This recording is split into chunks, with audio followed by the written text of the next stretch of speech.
Hi everyone, it's great to see you. And yes, I'm still in the basement because I forgot to share with you how the raspberry ripple zinnias are doing. Now, I had heard that the raspberry ripple zinnias didn't have a great germination rate.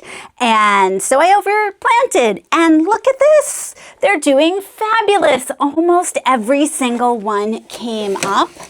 And I put some in here too. Now, there are a few that are empty, but boy, overall, they really are doing great. I'm gonna grab my mister here. So I just have one of these little misters that I got on Amazon. They do work really well for when you have tiny little seeds like this, because the roots don't go very deep yet. So you don't really need to pour a whole jug of water on them or use a watering can. Instead, something like this just keeps the top layer moist. And it's really quick and easy. I do this every day when they're at this seedling stage, and they seem quite happy.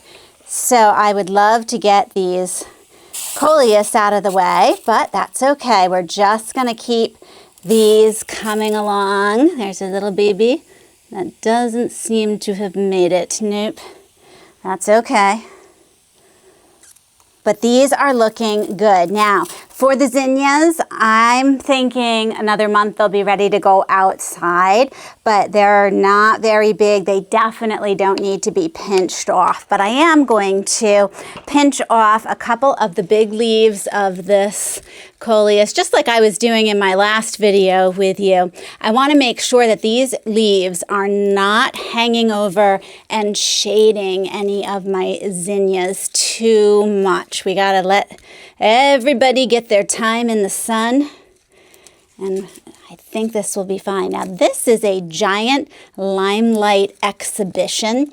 One of my favorites. It does not get super tall.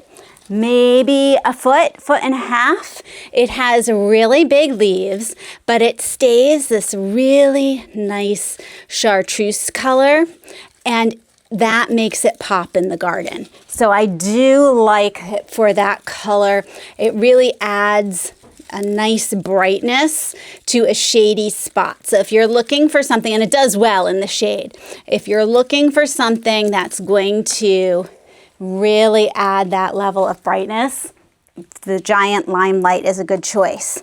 This over here is Wizard Velvet Red, and I'm just taking a couple. These leaves are not as big. I just don't want them to shade the zinnias. Okay, looking pretty good.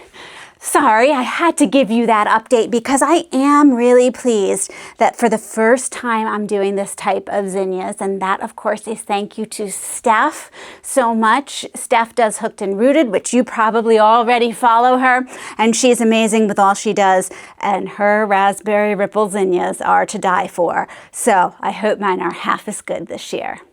Thanks so much for joining me, and I'll see you in the next video.